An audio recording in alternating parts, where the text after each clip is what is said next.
ప్రభువునందు ప్రియ దేవుని బిడ్డలారా, నేటి వాక్య ధ్యానం కొరకు సహకారాన్ని ఇస్తున్న కుటుంబం హైదరాబాద్ వాస్తవ్యులు శ్రీమతి ఇందుపల్లి సుజాత గారి జన్మదినము సందర్భంగా భర్త Indupalli Samuel Anand Kumar IAS, managing director, social welfare department, Andhra Pradesh, మరియు కుమారుడు ఇమ్మానుయేలు సహకారాన్ని ఇస్తున్నారు. శ్రీమతి సుజాత గారిని ప్రభు దీవించి ఆశీర్వదించున్నట్లు, నూతన సంవత్సరంలో ఆయన ఆశీర్వాదము బిడ్డపై మెండుగా అనుగ్రహించబడినట్లు ప్రార్థన చేద్దాం. ప్రార్థించుకుందాం. దయచేసి తలలు వంచండి, ప్రార్థనలో ఏకీభవించండి. నూతన ఎపిసోడ్ సహకారులు కావాలి, దయతో ప్రార్థించండి. వాక్య ధ్యానం నిమిత్తం ప్రార్థన చేద్దాం. ప్రార్థన. మమ్మల్ని మిక్కిలిగా ప్రేమిస్తున్న మా ప్రియ ప్రభు, మీకు వందనములు స్తోత్రములు చెల్లిస్తున్నాము. నేటి వాక్య ధ్యానానికి సహకారం ఇచ్చిన ఇందుపల్లి శామ్యూల్ ఆనంద్ కుమార్ గారు, సుజాత గారు, ఇమానియేల్ గారులను దీవించండి. మీ దాసురాలకి మీరు ఇచ్చిన జన్మదినము కొరకై కృతజ్ఞతలు. మీ లేఖనము ద్వారా మాతో మాట్లాడము. యేసు ప్రభువు ద్వారా అడుగుచున్నాము తండ్రి, ఆమెన్. ప్రభువు నందు ప్రియా దేవుని బిడ్డలారా, దయచేసి మీ పరిశుద్ధ బైబిల్ గ్రంథాన్ని తెరవండి. యెషయా గ్రంథము 42వ అధ్యాయము మీ ఎదుట ఉంచుకొనండి. 25 వచనాలున్నాయి. ఈ అధ్యాయము యేసు క్రీస్తు ప్రభువును గూర్చిన ప్రవచనాత్మకమైనటువంటి అధ్యాయం. చదువుకుందాం. ఇదిగో నేను ఆదుకొను నా సేవకుడు, నేను ఏర్పరచుకొనినవాడు, నా ప్రాణమునకు ప్రియుడు, అతని యందు నా ఆత్మను ఉంచి ఉన్నాను, అతడు అన్యజనులకు న్యాయము కనపరచును. అతడు కేకలు వేయడు, అరువడు, తన కంఠస్వరము వీధిలో వినబడనియ్యడు. నలిగిన రెల్లును అతడు విరువడు, మకమకలాడుచున్న జనపనార ఒత్తిని ఆర్పడు. అతడు సత్యమును అనుసరించి న్యాయము కనుపరచును. భూలోకమున న్యాయము స్థాపించు వరకు అతడు మందగిలడు, నలుగుడు పడడు. ద్వీపములు అతని బోధ కొరకు కనిపెట్టును. ఈ 4 వచనాలు ప్రభువైన యేసుక్రీస్తును గురించి మాట్లాడుతున్నాయి. యేసుక్రీస్తు ప్రభువు సేవకుడుగా అభివర్ణించబడుతున్నాడు. ఎందుకు సేవకుడుగా అభివర్ణించబడ్డాడు? 4 సువార్తలు యేసుక్రీస్తు ప్రభువును 4 కోణాల్లో చూపించాయి. మత్తయి సువార్తికుడు యేసుక్రీస్తు ప్రభువు రాజు, సింహము అని జ్ఞాపకం చేశాడు. మార్కు సువార్తికుడు యేసు సేవకుడు, దూడ అని జ్ఞాపకం చేశాడు. లూకా సువార్తికుడు యేసు మనుష్య కుమారుడని జ్ఞాపకం చేశాడు. యోహాను సువార్తికుడు యేసుక్రీస్తు ప్రభువు దేవుని కుమారుడు, పక్షిరాజు. ఈ 4 ముఖములు కూడాను యెహెజ్కేలు గ్రంథంలో, ప్రకటన గ్రంథంలో ప్రత్యక్షతను చూపించబడి దేవుని యొద్ద ఉన్నవిగా కనిపిస్తాయి. అవి క్రీస్తును సూచిస్తున్నాయి. యేసుక్రీస్తు ప్రభువు ఈ లోకములో గొప్ప సేవకుడుగా వచ్చాడు. ప్రభువును యజమానుడును అయిన నేను మీ పాదములు కడుగుచుండగా మీరును ఒకనికొకడు ఇలాగు చేయమన్నాడు. మేడగదిలో ప్రభువు అప్పగించబడు రాత్రి ఈ అనుభవం వారి ముందుంచి తాను సేవకుడునని చూయించాడు. మార్కు సువార్త 10వ అధ్యాయం 45వ వచనంలో తాను విమోచన క్రయధనం చెల్లించటానికి వచ్చిన ఒక సేవకుడుగా పరిచారము చేయించుకొనుటకు రాలేదు, కానీ పరిచారము చేయుటకును విమోచన క్రయధనంగా తన ప్రాణమునిచ్చుటకు వచ్చినట్లు ప్రభువారు చెప్పారు. యేసుక్రీస్తు ప్రభువారు సేవకుడు, నిజ సేవకుడు. అపోస్తుల కార్యముల గ్రంథం 3వ అధ్యాయంలో పేతురు భక్తుడు చెబుతున్నప్పుడు ఇవే మాటలు చెప్పాడు. మోషే ఒక సేవకుడిని పంపిస్తాడని దేవుడు చెప్పాడు, ఆయనే ఈయన అన్నాడు. మీ సహోదరులలో నుండి ఒకడు లేస్తాడన్నాడు. కనుక ప్రవచనాలు చెబుతున్నటువంటి సేవకుడు ఎవరు? ప్రభువైన యేసుక్రీస్తు. పాత నిబంధన గ్రంథంలో యాకోబును సేవకుడిగానే పిలిచాడు దేవుడు. యాకోబు యొక్క సంతానములో, దావీదు యొక్క వంశములో, యూదా అను గోత్రములో జన్మించిన వానిగా యేసుక్రీస్తు కూడాను సేవకుడిగానే జీవించాడు. ఫిలిప్పీ పత్రిక 2వ అధ్యాయం 5-6 వచనాల్లో మనం చూస్తున్నప్పుడు, ప్రభువు దేవునితో కూడా సమానముగా ఉండుట విడిచిపెట్టకూడని భాగ్యమని ఎంచుకొనలేదు గాని దాసుని స్వరూపము ధరించి ఆకారమందు మనుషునిగా కనిపించి తనను తాను రిక్తునిగా చేసుకున్నాడు అని వ్రాశాడు. దాసుడు డూలోస్, హక్కులు లేనివాడు. యేసుక్రీస్తు ప్రభు నేను నా తండ్రిని వేడుకున్న ఎడల 12 సేనావ్యూహములను పంపిస్తాడు, ఈ రాజ్యం నాది కాదు అని అన్నాడు. ఈ లోకం నాది కాదు అన్నాడు. ఈ లోక యజమాని వేరు అన్నాడు. కనుక ఈ లోకంలో ఆయన ఒక సేవకుడిగానే వచ్చాడు. ఎటువంటి సేవకుడు? దేవుడు ఆదుకుని సేవకుడు. ఈ సేవకుడు కుమారుడే సేవకత్వాన్ని చేపట్టి వచ్చిన కుమారుడు. దేవుని కుమారుడు దేవుని ప్రత్యక్షపరిచాడు. అదే సమయంలో సంపూర్ణ మానవునిగా దేవుని ఎదుట మానవునిగా సేవకునిగా పనిచేశాడు. మనుషుల ఎదుట దేవుని కుమారుడు, దేవుని ఎదుట మనుష్య కుమారుడు. మనుషులకు దేవుని కుమారుడు దేవుణ్ణి ప్రత్యక్షపరిచాడు. దేవుని ఎదుట మనుష్య కుమారుడిగా నిలిచి మానవులకు ప్రతినిధిగా ప్రభువు దేవుని ఎదుట నిలిచాడు. జాగ్రత్తగా గ్రహించండి. దేవుని పక్షంగా మానవుల ఎదుట రక్షకుడిగా నిలిచాడు. మానవుల పక్షంగా మానవుల ప్రతినిధిగా దేవుని ఎదుట స్వరక్తం ఇచ్చినటువంటి మధ్యవర్తిగా నిలిచాడు. అదే ఆయన సేవకత్వానికి రుజువు. ఆయన జీవించినటువంటి కాలమంతటిలో కూడా తాను ఎన్నడూ ఘనతను కోరుకోలేదు. ఆయన వస్త్రధారణ చూడండి, ఆయన జీవన శైలి చూడండి, ఆయన జీవితంలో ఆయన అనుభవించినటువంటి పరిస్థితులు చూడండి. అన్నీ దాసునికి చెందినటువంటివి. దినదినాహారమే ఆశించాడు, కొట్లల్లో కూర్చుకోలేదు. అధికారం ఎన్నడూ ఆశించలేదు, దీన సేవకుడిగానే వెళ్ళిపోయాడు. ప్రభువు ఎంత గొప్ప సేవకుడు అంటే 1 మైలు నడవమన్న వారితో 2 మైళ్ళు నడవమన్నాడు. అది సేవక లక్షణం. ఇవాళ అది చేస్తున్నామా? మనం అసలు సేవకులమేనా? సర్వెంట్ ఆఫ్ గాడ్ అని చెప్పుకుంటున్నాం, కానీ we are living like leader and legend. నాయకులంగా ఘనులంగా మనం బ్రతుకుతున్నామే కానీ ఎక్కడ సేవకత్వం కనిపిస్తోంది జీవితంలో?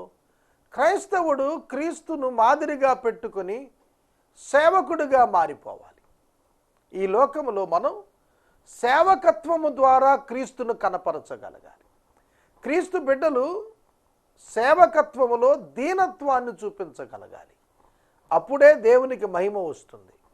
42వ అధ్యాయంలో, ఇదిగో నేను ఆదుకును నా సేవకుడు, నేను ఏర్పరచుకొనినవాడు, నా ప్రాణమునకు ప్రియుడు.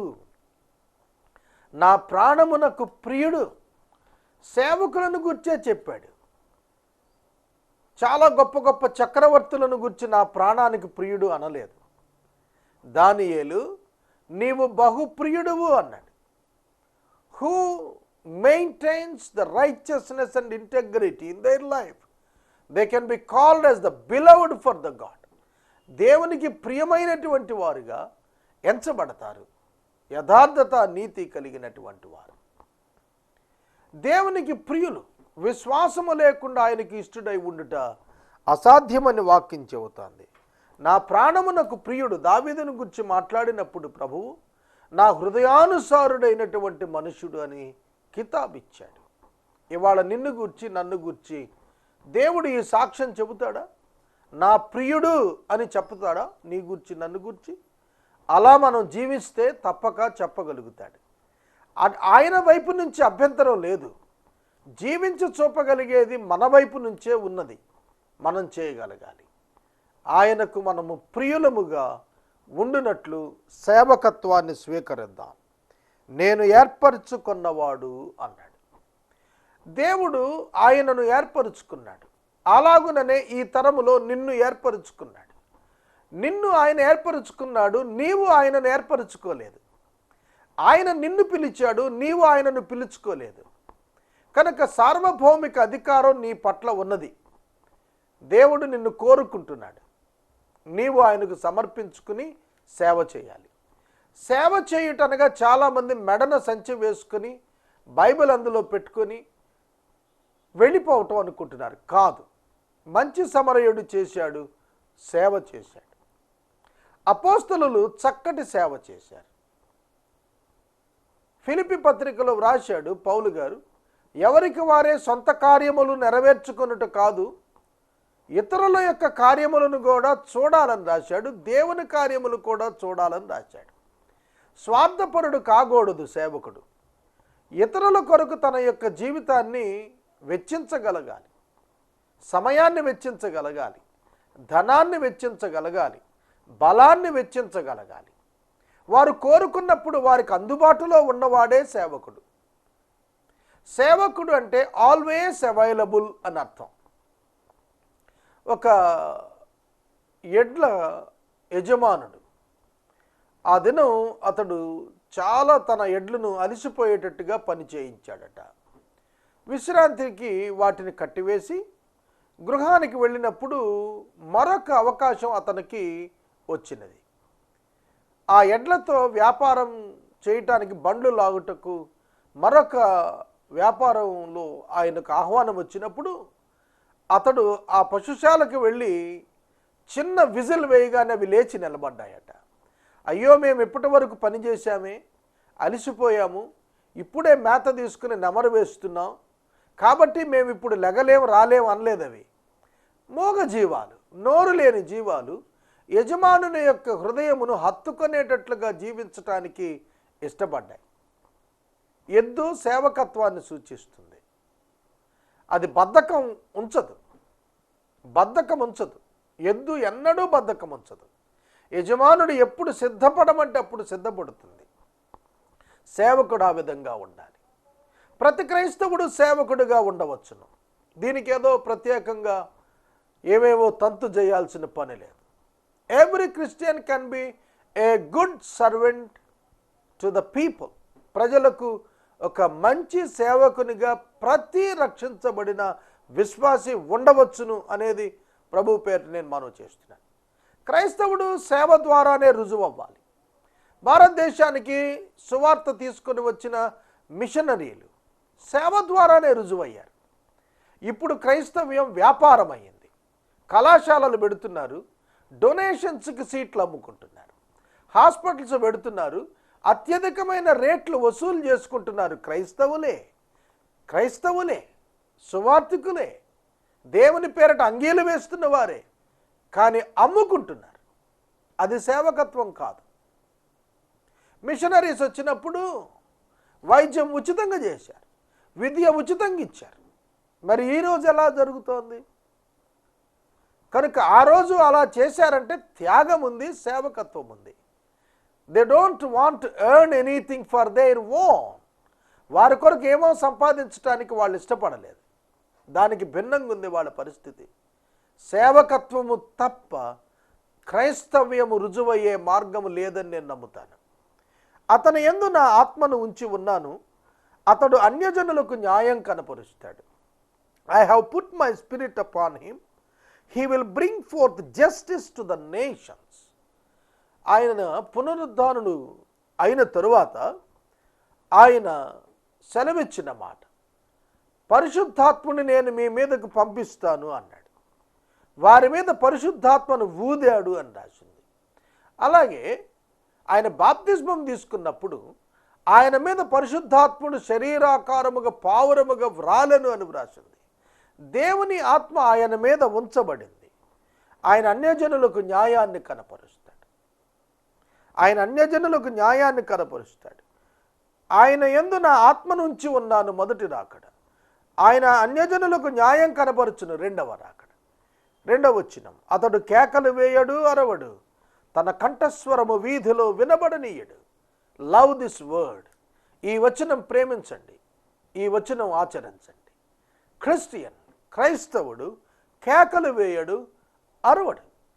నాకు ఎక్కువ అలవాటు, నేను కేకలేస్తాను, అరుస్తాను. It's my weakness and my sin also.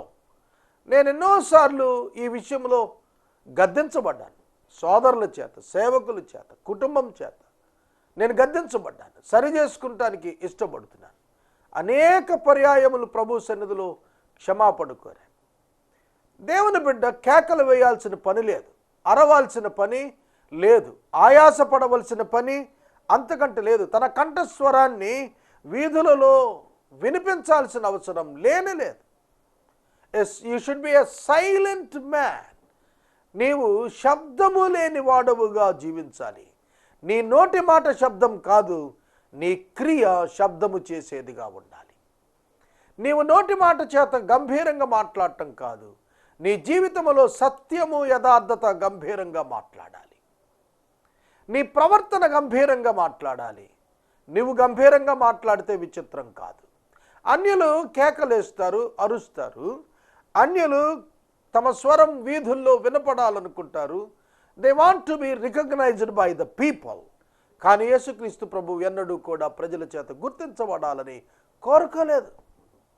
ఆయన అనేక అద్భుతాలు చేసిన మీదట ఈ విషయం ఎవరికీ చెప్పొద్దన్నాడు. యోహాను సువార్త 9వ అధ్యాయంలో పుట్టుగుడ్డి వానికి చూపునిచ్చి ఎవరికీ చెప్పొద్దన్నాడు. చూడండి, ఆయన తాను చేసిన కార్యాల చేత గుర్తించబడాలని ఎన్నడూ కోరుకోలేదు.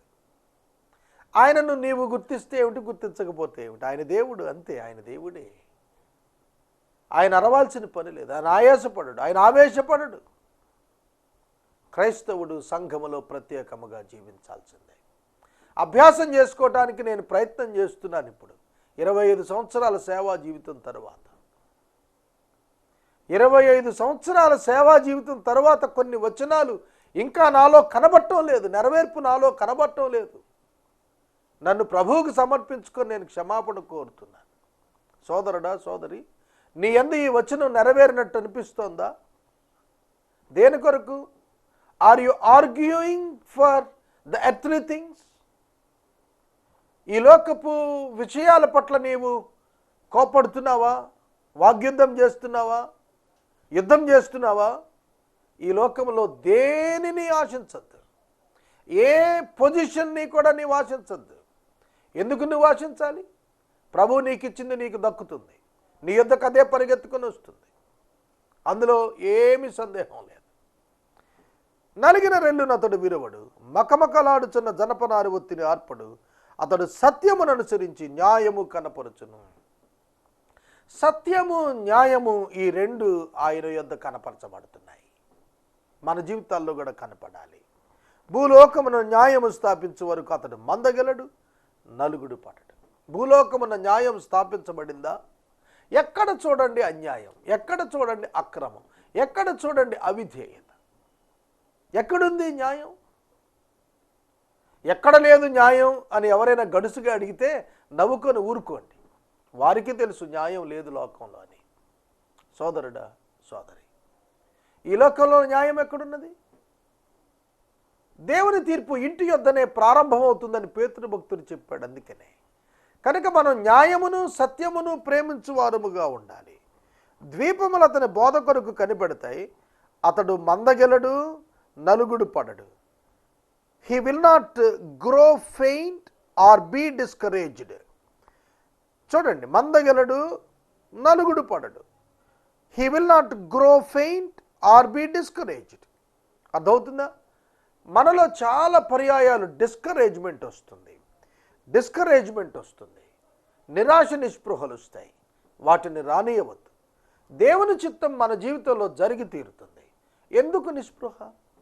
మనకు ఒకవేళ పరిస్థితులు అర్థం కాకపోవచ్చు, వ్యతిరేక్తంగా జరుగుతున్నాయని అనిపించవచ్చు. అవన్నీ దైవ చిత్తం మన పట్ల జరగటానికి ప్రణాళికలోని భాగము అని గుర్తించినప్పుడు మనలను ఏ నిస్పృహ దరిచేరదు, ఎట్టి ఆందోళన మనకు దగ్గరకు రాదు. అంతేకాదు, మందగలడు, grow faint, he will not grow faint, ఎక్కడా కూడాను నిరుత్సాహపడిపోడు.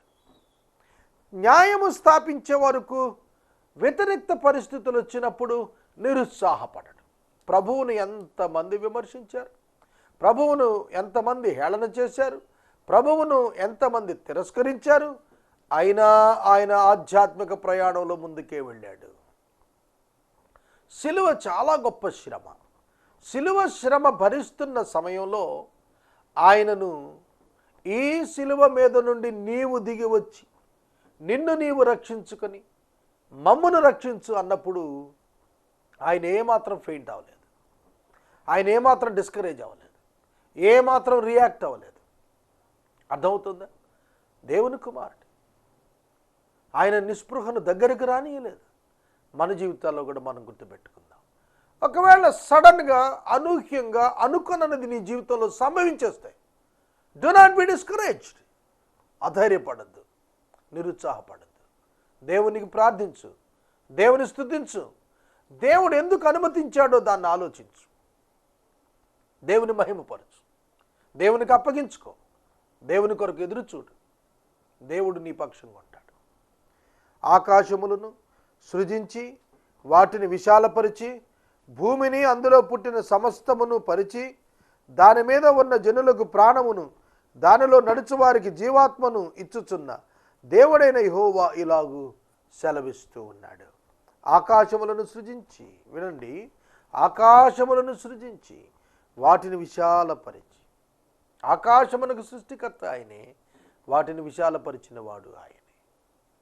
The creator of the whole universe, the creator of the whole universe, భూమిని అందులో పుట్టిన సమస్తమును పరిచి దాని మీద ఉన్న జనులకు ప్రాణమును జీవాత్మను ఇచ్చుచున్న దేవుడైన దేవుని నామానికి స్తోత్రం. ఇచ్చి ఉన్నా కాదండి, ఇచ్చుచూ ఉన్నా. చదువుతాను చూడండి. Thus says God the Lord, who created the heavens and stretched them out, who spread out the earth and what comes from it, who gives breath to the people on it and spirit to those who walk in it, who gives breath to the people on it. ప్రజలకు జీవాత్మను ఇచ్చుచున్నవాడు, ప్రజలకు జీవాత్మను ఇచ్చుచూ ఉన్నవాడు. నరునికి ఆత్మను, ప్రాణమును, శరీరమును దేవుడే ఇస్తున్నాడు. God is the creator of the human being. అందుకనే ఆదికాండం 4:1 హవ్వ మాట్లాడుతున్నప్పుడు అన్నారు, యెహోవా దయ చేత నేను ఒక మనిషిని సంపాదించుకుంటాను. యెహోవా దయ చేత నేను ఒక మనిషిని సంపాదించుకుంటాను. గర్భఫలము యెహోవా ఇచ్చు బహుమానం, కుమారులు ఆయన అనుగ్రహించు స్వాస్థ్యం. కనుక ఇక్కడ వాక్యం చెబుతోంది, జీవాత్మనిస్తున్నాడు దేవుడే. మనుషుల సృష్టికర్త అయిన దేవుడు ఇలా సెలవిస్తున్నాడు. 6వ వచనం, గుడ్డివారి కన్నులు తెరచుటకు, బంధించబడిన వారిని చెరసాల నుండి వెలుపటికి తెచ్చుటకు, చీకటిలో నివసిస్తున్న వారిని బందీగృహంలో నుండి వెలుపటికి తెచ్చుటకు యెహోవానగు నేనే నీతి విషయాలలో నిన్ను పిలిచి నీ చేయి పట్టుకున్నాను. నిన్ను కాపాడి ప్రజల కొరకు నిబంధనగాను అన్యజనులకు వెలుగుగాను నిన్ను నియమించి ఉన్నాను. లూకాసు వార్త 4:16 యేసుక్రీస్తు ప్రభువారు దేవాలయమునకు వెళ్ళినప్పుడు ఆయన చేతికి ధర్మశాస్త్రం ఇవ్వబడింది. దాన్ని తెరిచినప్పుడు ఇదే వచనాలు ఆయన చేతికి వచ్చాయి. ఏమన్నాడు? బంధించబడిన వారిని విడుదల చేయటానికి, చెరసాల్లో ఉన్న వారిని విడుదల చేయటానికి, గ్రుడ్డివారి కన్నులు తెరచుటకు, చీకటిలో ఉన్న వారికి విడుదల ఇవ్వటానికి, బందీ గృహంలో ఉన్న వారికి వెలుపలకు తెచ్చుటకు దేవుడు చేపట్టుకున్నాడు. మీ వినికిడిలో ఈ వాక్యము ఈ దినము నెరవేరినది అన్నాడు. యేసుక్రీస్తు ప్రభు యెషయా చెప్పిన మాటను మాట్లాడి తనను ఉద్దేశించుకుని తాను మాట్లాడుతూ, మీ వినికిడిలో ఈ వాక్యము ఈ దినము నెరవేరింది, నేనే ఆయనను, దేవుడు పంపిన వాడను. ఇదిగో యెహోవా ఏర్పరచుకున్న దేన సేవకుడు, గుడ్డివారి కనులు తెరచుటకు, చెరసాల్లో ఉన్నవారిని విడిపించుటకు, బందీ గృహంలో ఉన్నవారిని విడిపించుటకు, చీకటిలో నివసించిన వారిని వెలుపటికి రప్పించుటకు, బంధించబడిన వారిని విడిపించుటకు ఈ లోకానికి పంపించబడిన వాడు నేనే అని ప్రభువు చెప్పారు. హెబ్రీ పత్రిక 10వ అధ్యాయం 19వ వచనంలో చూస్తున్నప్పుడు ఆయన క్రొత్త నిబంధనకు పూట కాపాయను. ఆయన మనుషులకు దేవునికి మధ్యవర్తి ఆయన. మొదటి నిబంధన కొట్టివేసి తన స్వరక్తము చేత క్రొత్త నిబంధన చేసెను. నిబంధనగా దేవుడు ఆయన కుమారుని లోకానికి పంపించాడు. పాత నిబంధన కొట్టివేయబడి, తొలగించబడి, నెరవేర్చబడి, తీసివేయబడెను. క్రొత్త నిబంధన అమలులోనికి వచ్చెను. క్రీస్తు రక్తమునందు మానవ పాపమునకు క్షమాపణ దేవుడు అనుగ్రహించెను. క్రీస్తు శరీరమున మానవ పాపమునకు దేవుడే స్వయంగా శిక్షను విధించెను. కావున యేసుక్రీస్తు నామమునందు విశ్వాసముంచిన వారు రక్షించబడుటకు, దేవుని పిల్లలగుటకు దేవుడే ఒక సావకాశమును, అధికారమును అనుగ్రహించెను. ఈ నిబంధన తన కుమారుడైన క్రీస్తు యొక్క స్వరక్తము చేత చేయబడినది. పాత నిబంధన గ్రంథము మోషే పాత నిబంధనను స్థిరపరిచినప్పుడు జంతువుల యొక్క, కోడిల యొక్క రక్తం తీసుకుని దేవాలయంలోకి వెళ్ళి ప్రోక్షించాడు. కానీ క్రీస్తు అయితే తన స్వరక్తము చేత హస్తకృతము కాని ఆలయమైన పరలోకములోనికి తనే స్వయంగా దేవుని యొద్దకు వెళ్ళి తన ప్రాణమును అక్కడ అర్పించి ఆయన చెబుతున్నాడు, ఈ లోకమునకు పరిహారము నా ప్రాణమని. సోదరుడా, సోదరి, దేవుని యొక్క పరలోకపు ఆలోచన దేవుడు యెషయా ద్వారా బయలుపరుస్తున్నాడు. ఒక యూదులకే కాదు, అన్యజనులకు కూడాను రక్షణార్థమైనటువంటి కేడముగా ప్రభు అయిన యేసుక్రీస్తుని లోకానికి పంపిస్తున్నానని దేవుడు తెలియచేశాడు. నేను వాక్యాన్ని ఇక్కడ నిలుపుదల చేస్తున్నాను. 8వ వచనము రేపటి వాక్య ధ్యానంలో మనం ధ్యానం చేద్దాం. నేటి ఎపిసోడ్కు సహకారం ఇచ్చిన కుటుంబం హైదరాబాద్ వాస్తవ్యులు శ్రీమతి ఇందుపల్లి సుజాత గారి జన్మదినము సందర్భంగా భర్త ఇందుపల్లి శామ్యూల్ ఆనంద్ కుమార్ ఐఏఎస్ ఎండి సోషల్ వెల్ఫేర్ డిపార్ట్మెంట్ ఆంధ్రప్రదేశ్, కుమారుడు ఇమాన్యుయల్ సహకారం ఇచ్చారు. ఈ కుటుంబాన్ని ప్రభు దీవించును గాక. మనము ఇంతవరకు రైట్ రెవరెండ్ డాక్టర్ కారుపాటి శ్యాంసాగర్ గారి ద్వారా బైబిల్ స్టడీలోని వాక్య ధ్యానమును యెషయా గ్రంథము నుండి ధ్యానం చేసుకున్నాం. ఈ కార్యక్రమం ద్వారా మీరు పొందుకొనుచున్న ఆత్మీయ మేలులు ఒక ఉత్తరం ద్వారా మాకు తెలియచేయండి. మీ ప్రార్థనా మనవులు మాకు తెలియచేస్తే ఏసే పరిష్కారం కార్యాలయంలో ఏర్పాటు చేసిన ప్రత్యేక ప్రార్థనా శిబిరంలో మీ కొరకు ప్రార్థిస్తాం. మీ కుటుంబ పక్షంగా ఒక ఎపిసోడ్ ప్రసారం చేయాలనుకున్నారు మాకు తెలియచేస్తే మా సిబ్బంది మీ గృహాలను దర్శిస్తారు. ముగింపు ప్రార్థన ఆశీర్వాదాలతో ఈ కార్యక్రమాన్ని ముగించుకుందాం. ప్రార్థించుకుందాం. మమ్మల్ని మిక్కిలిగా ప్రేమిస్తున్న మా ప్రభు వందనాలు. వాక్యం విన్న బిడ్డలను దీవించండి. వాక్య ప్రసారానికి సహకారం ఇచ్చిన కుటుంబాన్ని దీవించండి. ఎపిసోడ్ సహకారాలను రేపటి నుండి మాసాంతం వరకు పంపండి. ఆర్థికంగా చాలా అవసరాలు ఉన్నాయి, తీర్చండి. యేసునామమున ప్రార్థిస్తున్నాము తండ్రి, ఆమెన్. తండ్రి అయిన దేవుని ప్రేమ, కుమారుడైన యేసయ్య కృప, పరిశుద్ధాత్మని యొక్క అన్యోన్య సహవాసం సదాకాలం మనందరికి తోడై ఉండును గాక. ఆమెన్.